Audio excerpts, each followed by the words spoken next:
Half way through ആയി. പക്ഷേ അതൊന്നും എടുക്കാൻ പറ്റിയില്ല. കാരണം പെട്ടെന്നായിരുന്നു ഫ്ലൈറ്റിലേക്ക്, അടുത്ത ഫ്ലൈറ്റിൽ പോയതൊക്കെ. ഇപ്പം നമ്മൾ എവിടെയാണെന്നുള്ളത് ഇപ്പോൾ ഉള്ളതല്ല, അവിടെ ചെന്ന് കഴിയുമ്പോൾ കാണിക്കാം അല്ലേ? അവിടെ ചെന്ന് കഴിയുമ്പോൾ കാണിക്കാം ഏത് ഡെസ്റ്റിനേഷനിലേക്കാണ് പോകുന്നതെന്ന്. അത് സർപ്രൈസ് ആയിട്ട് കിട്ടും. തൽക്കാലിച്ചൊന്നുമില്ല, കൊച്ചിനെ ഉറങ്ങുവാണ്. പിന്നെ നമ്മൾ ഓടി പോയി. അതെ, ഭയങ്കര കുറവായിരുന്നു. അപ്പം നമ്മൾ ഞാൻ ആക്ച്വലി രചനയിൽ നിന്ന് ഞങ്ങൾ പോകുന്നത്. അപ്പം രചനയിൽ നിന്ന് പോന്നപ്പം തൊട്ട് വീഡിയോ എടുക്കണം എന്നുണ്ടായിരുന്നു എനിക്ക്. അപ്പോൾ രചനയിൽ നിന്നായിരുന്നു നമ്മൾ പോകുന്നത്.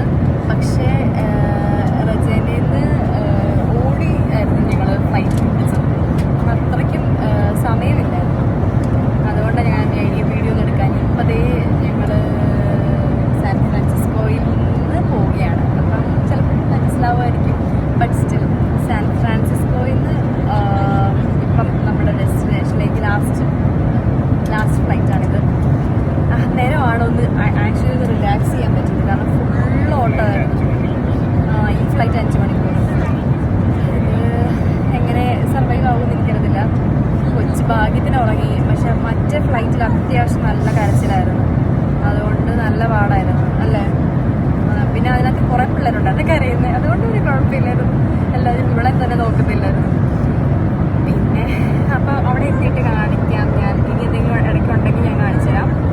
അപ്പോൾ നമ്മൾ അവിടെ ചെന്നിട്ട് കാണിച്ചു തരാം. പിന്നെ ഞാൻ ബ്രേക്ക് എടുത്തത്, കുറേ പേരെന്ന് ചോദിച്ചു ബ്രേക്ക് എടുത്തപ്പോഴേക്കും അത് ആക്ച്വലി എനിക്ക് ബ്രേക്കായിട്ട് വന്നതല്ലായിരുന്നു. ഞാൻ വീഡിയോ അങ്ങ് സ്റ്റോപ്പാക്കി കഴിഞ്ഞപ്പോഴത്തേക്കും പിന്നെ അങ്ങ് തുടങ്ങാൻ ഭയങ്കര ഒരു സ്റ്റാർട്ടിങ് ട്രബിൾ വരുന്നത്. അപ്പം ഇന്ന് വിചാരിച്ചു കുറേ നാളായിട്ട് എനിക്കിപ്പോൾ കമൻസ് ഒക്കെ വരുന്നുണ്ട്, എന്താ ലോങ് വീഡിയോ ഒന്നും ഇല്ലാത്തതെന്ന്. അപ്പം ഞാൻ വിചാരിച്ചു പിന്നെ ഇന്നതങ്ങ് ഒരു തുടക്കമാവട്ടെ ഇങ്ങനെ. അപ്പോൾ അവിടെ ചെന്ന് കാണാം അല്ലേ? ലൈവ് കാണാം. ഗൈസ്, ഞങ്ങളിവിടെ എത്തി. ഞങ്ങൾ സ്റ്റേ ചെയ്യുന്നൊരു വീട് ഇപ്പം ഞാൻ രാത്രിയിൽ കാണിക്കുന്നതാണിത്. മീൻസ് ഞങ്ങൾ രാത്രിയിലാണ് എത്തിയത്. പക്ഷേ ഞാൻ പകൽ കാണിച്ചു തരാം കേട്ടോ. ഞങ്ങളിത് കയറിയിട്ടില്ല, നമുക്കത് കയറി നോക്കാം എന്തായാലും.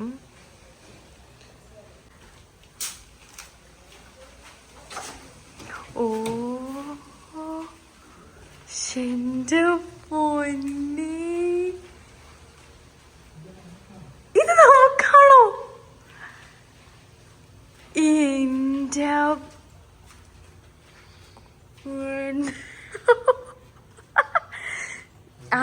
ഞാൻ നമ്മളെവിടെ എത്തിയേക്കുന്നതെന്ന് ഞാൻ പറഞ്ഞില്ലല്ലോ. ദേ വായിച്ചോളുക. ഹായ് ഗൈസ്, ഇതെന്താ ഇത് നമുക്ക് തന്നെയാണോ?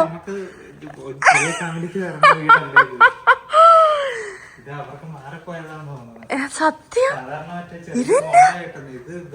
ഇതിന് ബംഗ്ലാവോ? അത് നമ്മൾ പറഞ്ഞില്ലല്ലോ ഇതെന്താ സംഭവം എന്നുള്ളത്. പറയേ പ്രൗഡ് എംപ്ലോയി പറയോ എന്താണ് സംഭവം?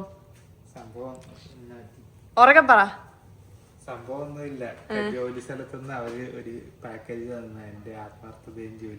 അതെ അപ്പൊ അവരുടെ സ്പോൺസറിലാണ് നമ്മളിവിടെ വന്നേക്കുന്നത്. പക്ഷെ ഇത് ഭയങ്കര അൺഎക്സ്പെക്റ്റഡ് ആയിരുന്നു കേട്ടോ. ഇത് എന്നെ ഇത് കൊട്ടാരോ? നമ്മൾ മറ്റേ കുബേരനാ. 7 ദിവസത്തേക്ക് നമ്മൾ കുബേരനാണ് ഗൈസ്.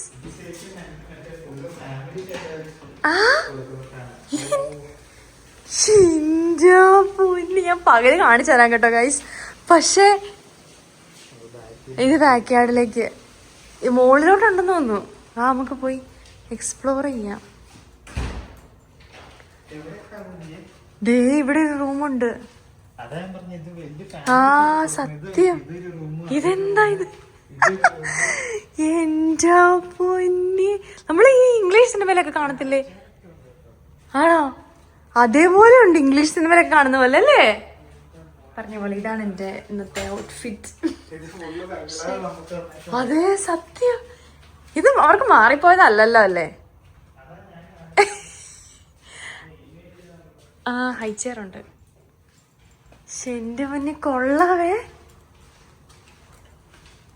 അങ്ങോട്ടേക്ക് എന്താ നോക്കാമല്ലോ. അങ്ങോട്ട് ഇവിടെ ലോണ്ട്രി ഒക്കെ ഉണ്ട് കേട്ടോ.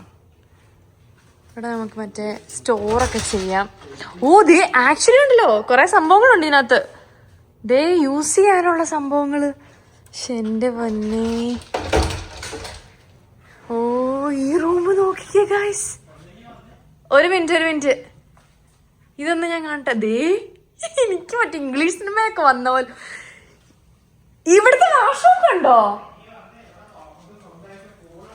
സീരിയസ്ലി എൻ്റെ ഓവർ എക്സൈറ്റ്മെന്റ് കണ്ട് ആരും ഒന്നും പറയരുത്. കാരണം നമ്മൾ സത്യം പറഞ്ഞാൽ ഇതൊന്നും എക്സ്പെക്ട് ചെയ്തിട്ടേ ഇല്ലായിരുന്നു. ഇത് നമുക്ക് തന്നെ ഭയങ്കര സർപ്രൈസ് ആയിരുന്നു. സത്യം പറഞ്ഞാൽ അവർ സ്റ്റേനെ കുറിച്ച് ഒന്നും പറഞ്ഞിട്ടില്ലായിരുന്നു. സ്റ്റേ ഉണ്ട് എന്ന് മാത്രമേ ഞങ്ങൾക്ക് അറിയണ്ടായിരുന്നുള്ളൂ. അപ്പോൾ പിന്നെ ഞാൻ ഇത്രയും എക്സൈറ്റ്മെന്റ് എങ്കിലും കാണിക്കണ്ടേ. അയ്യോ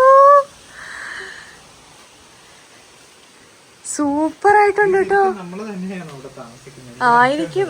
അല്ല ഞാൻ പറയട്ടെ, അവര് നമുക്ക് ആക്സസ് ഒക്കെ തന്നതല്ലേ, അപ്പൊ അത് തന്നെ ആയിരിക്കും. അയ്യടാ ഇത് നോക്കി ഗൈസ്, ഞാൻ പകല് കാണിച്ചു തരാം കേട്ടോ. പക്ഷേ ഇത് വൺ സെറ്റപ്പ് ആയി പോയി. അടിപൊളി. ഇത് നമ്മുടെ 7 ദിവസത്തെ നമ്മുടെ ഹോമായിരിക്കും ഇത്. ഞാൻ വ്ളോഗിൽ ഓരോന്നും കാണിക്കുന്ന ഒരു എന്തോ ഒരു കോലത്തിലാണ്. പക്ഷേ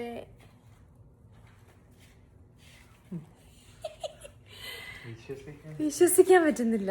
ഇത് ആക്ച്വലി ഭയങ്കര അൺഎക്സ്പെക്റ്റഡ് ആയിരുന്നു.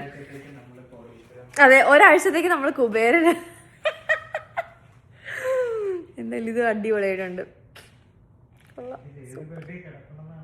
സത്യം ഏത് ബെഡ്റൂമിൽ കിടക്കും. കൊള്ളാം. Actually one more thing, I am proud of you because of you this happened. കഷ്ടപ്പെട്ട് പണിയെടുത്തതിന് പ്രയോജനം ഉണ്ടായിരുന്നു. അതെ. കുഞ്ഞ് ആക്ച്വലി ഫ്ലൈറ്റിൽ നല്ല അലമ്പായിരുന്നു. എന്നുവെച്ചാൽ ഭയങ്കര കരച്ചിലായിരുന്നു. അവൾക്ക് ഭയങ്കര ചൂടായിരുന്നു. അപ്പം അതുകൊണ്ട് നല്ല കരച്ചിലായിരുന്നു. അതുകൊണ്ട് അവൾ ഉറങ്ങിയിട്ടൊന്നുമില്ല. അപ്പം അതിൻ്റെ ഒരു ഇതുണ്ട്. എന്തായാലും കൊള്ളാം. ഞാൻ ഓരോ ദിവസം കാണിച്ചു തരാം, ഉള്ളതൊക്കെ കാണിച്ചു തരാം. കൊള്ളാം, അടിപൊളി. നമുക്കപ്പോൾ ഹവായി നമുക്ക് ഒരുമിച്ച് എക്സ്പ്ലോർ ചെയ്യാം. അത് കഴിഞ്ഞ് നമ്മൾ നേരെ പോയത് അവിടെ അടുത്തുള്ളൊരു ഗ്രോസറി സ്റ്റോറിലേക്കാണ്. കാരണം നമ്മൾ ഒരു 1 വീക്ക് ഹവായിലുള്ളത് കൊണ്ട് തന്നെ കുറേയൊക്കെ കുക്ക് ചെയ്ത് കഴിക്കാം എന്നുള്ളൊരു പ്ലാനിലായിരുന്നു ഞങ്ങൾ. അപ്പോൾ ഇതായിരുന്നു നമ്മൾ അവിടെ എത്തിയിട്ടുള്ള വിശേഷങ്ങളൊക്കെ. ബാക്കി ഹവായി കാഴ്ചകളൊക്കെ ആയിട്ട് അടുത്ത വ്ളോഗിൽ ഞാൻ വരുന്നതായിരിക്കും. അപ്പോൾ അതുവരേക്കും എല്ലാവർക്കും ബൈ ബൈ.